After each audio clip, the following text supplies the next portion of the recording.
Hey everybody, Plushie here. FGO gameplay is bad, is what you'll hear from the majority of the community.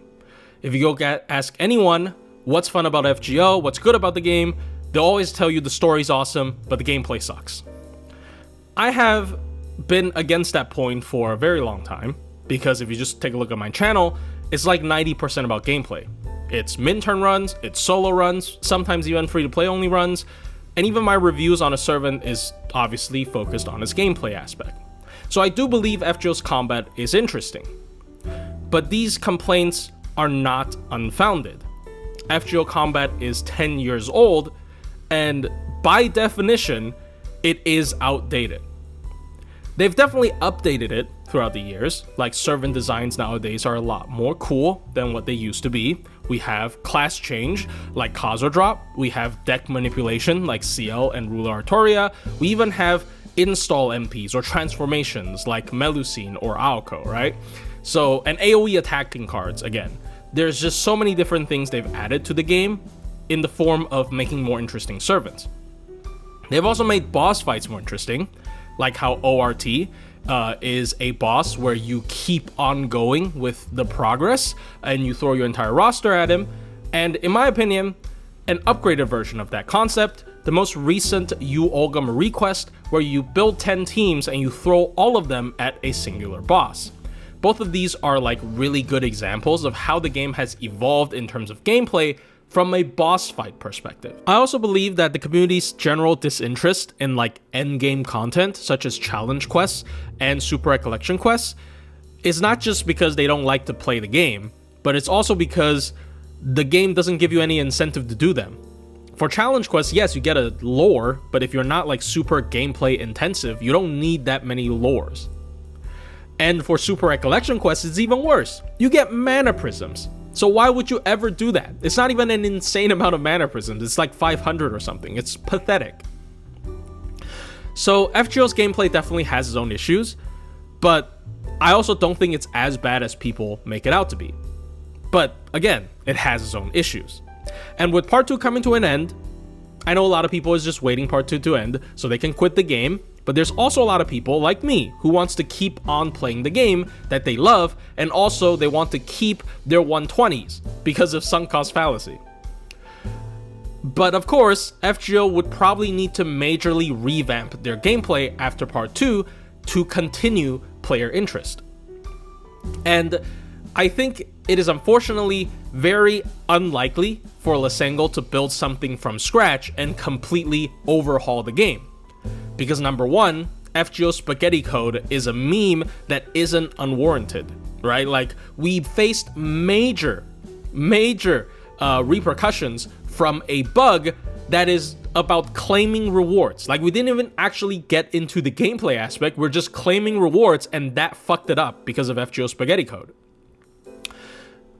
And number two, it's just not very viable for them to bet it all on a 10-year-old game and completely revamping it and probably killing player interest in the meantime, because they will probably need to have a very long dead period just to get like a completely new feeling FGO out, right? And in the meantime, the game would already lose enough revenue for Sony to probably cut the project. So are we doomed to be stuck in this limbo after part 2 where the game is constantly in maintenance mode and we have to essentially pray for a sequel like FGO 2, for example, which a lot of people are saying, and I'm not against, honestly, if they can make like a new, very updated Fate IP gacha game, I'm completely for it, but losing my current roster from FGO would really suck. Well, I think there's actually a really good answer to this dilemma, which is Grail Fronts. Grail Fronts had a pretty rough launch, and what ended up happening was its reception was pretty bad. But throughout the years, Grail Fronts really evolved as an independent game mode to the point that I think the game can actually be built predominantly around Grail Fronts. Here are a couple of reasons why I think Grail Fronts is the future of FGO and should be the main focus after part 2. Number 1, Grail Front adds depth into the gameplay by introducing a map aspect and positional aspect to the game without actually subtracting the base FGO gameplay. Because when you engage an enemy on the map, you still go into normal FGO combat. This also allows the main issue of FGO gameplay right now, where it's heavily focused on support 1 DPS and then nuking everything immediately, because it is actually quite difficult to set up a scenario where you get to have all of your units appear in battle at the same time. They have to be adjacent locationally on the map in order for that to happen. So even if you're only considering the front line, it's quite difficult to have a 2 support 1 DPS setup in Grail Fronts. And also, the enemies aren't nearly as vulnerable as in normal FGO play, because they can split up and flank you, and even if you set up something where you get to nuke someone immediately, you only get to nuke one enemy instead of everyone at once. Grail Fronts also emphasizes servant individuality over servant synergies. Now, I do believe both are very important aspects of the game, but after 10 years, FGO has leaned way too heavily into servant synergies, to the point where whenever we look at an art servant, we just assume they have access to Castoria, making, for example, defensive aspects of an art servant not matter that much because I have Castoria anyways. On the contrary, Guts effects in general feel really bad in modern FGO because they perform very poorly in a team.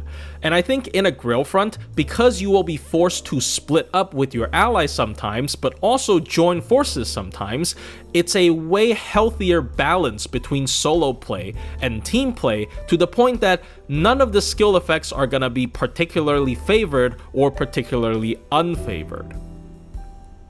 Grail Fronts is also a lot easier to develop sub-game modes out of compared to modern FGO.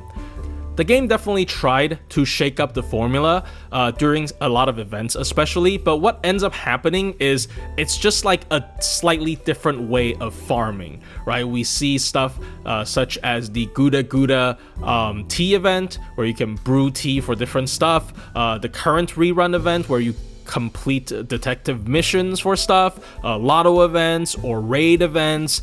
Sometimes they even do stuff that is not about farming, such as tower events, where they, restrict your team formation by putting your servants on cooldown. But all of that really doesn't change the fundamental gameplay loop of the game. But if the game truly shifts towards a Grail Front dominating format, then there's actually a chance to develop real alternative game modes. A very easy example is PvP. I'm not actually saying FGO should do PvP, but a PvP mode is what a lot of modern gacha game has. They're usually not real-time PvPs where you set up a defensive formation for someone else to beat on a leaderboard. And that kind of gameplay is basically impossible with modern FGO, but extremely easy to set up with Grail Fronts, because again, with Grail Fronts, you can just position your defensive servants so that you don't get wiped out immediately by the player, right? So it's very easy to imagine something like that coming to FGO if we shift to more Grail Front based gameplay.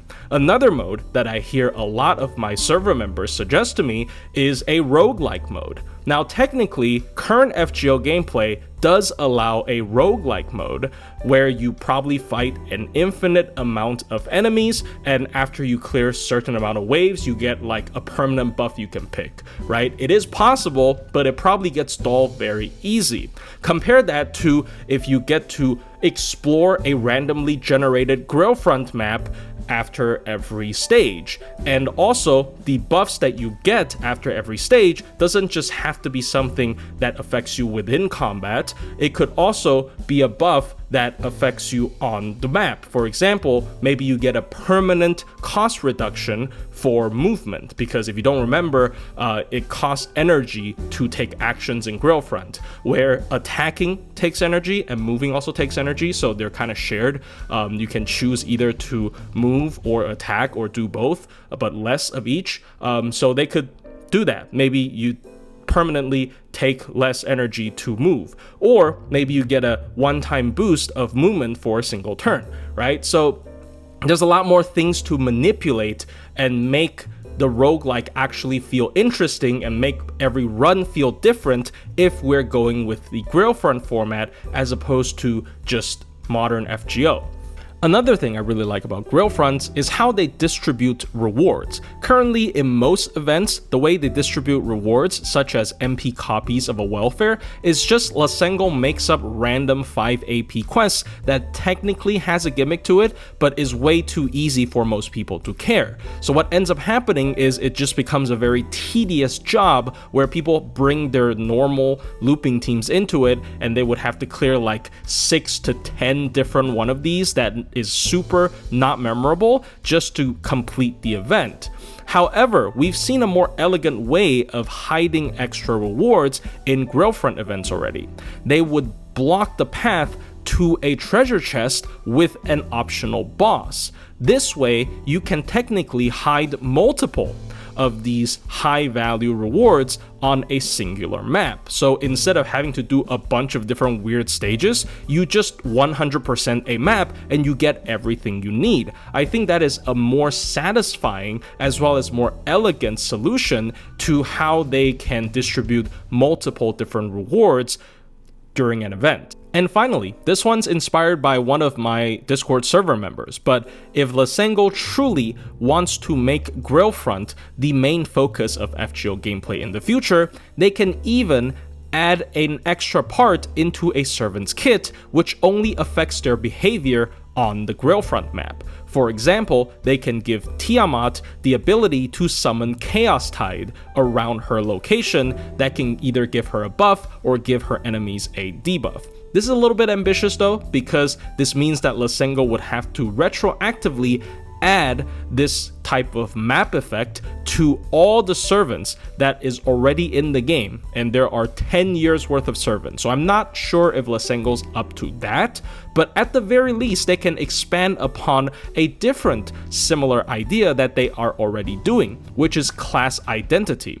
So if you don't remember, Riders and Assassins are considered special classes in Grailfronts, where Assassins take less energy to attack someone, and Riders take less energy to move around the map. They could easily give this to every class, for example, allowing Archers to attack across tiles instead of having to be adjacent to an enemy, or giving Caster Servants an aura effect. This can significantly improve the currently, in my opinion, dull class system, where it's a glorified elemental counter system that very outdated gacha games have.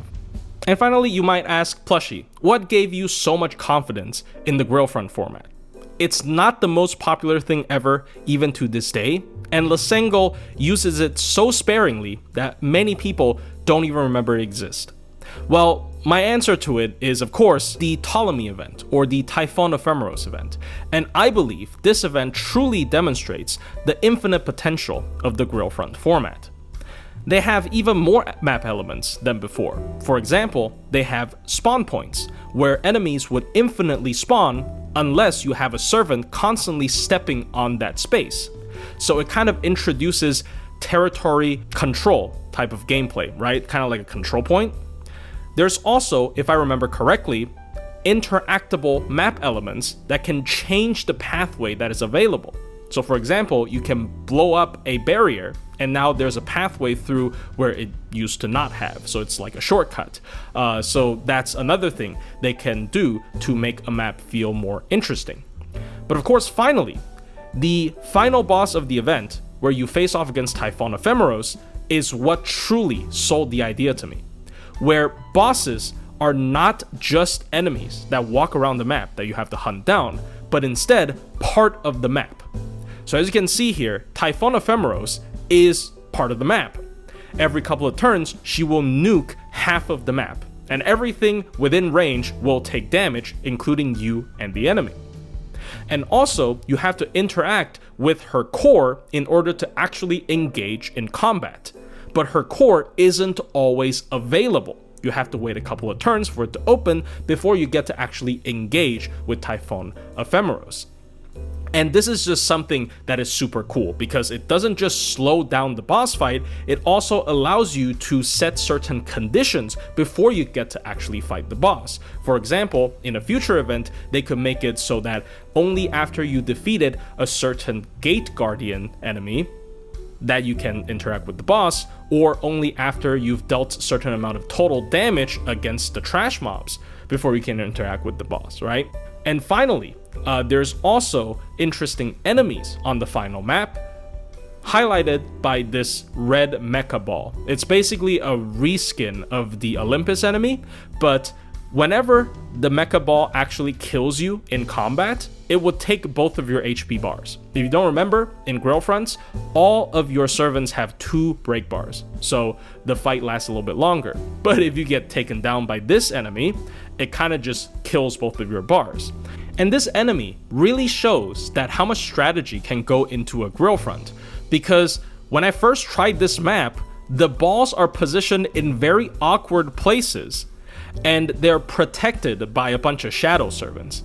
So what ends up happening is your servant gets taken down to very low HP by these shadow servant trash mob fodders, and then the mecha ball will swoop in and then finish you off and then kill the entire servant at once, right? So it makes strategy a lot more complicated. Maybe you have to go the long route and flank it and kill it before you deal with the shadow servants, or you maybe have to have a defender alongside your attacker so that you don't take too much damage from the shadow servants so that the ball can easily finish you off, right? It's just a very small example of what can potentially be if the game is all about Grail Fronts.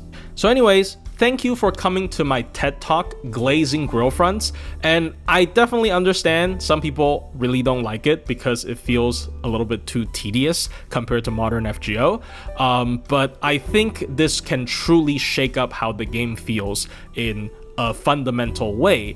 And if Lasengo doesn't want to just pause the game and completely redevelop something in the meantime, this is something that they've already worked on, and they can just expand a little bit upon if they want to shake up the game. And I think it's a more realistic middle ground as opposed to a complete revamp of FGO after part 2.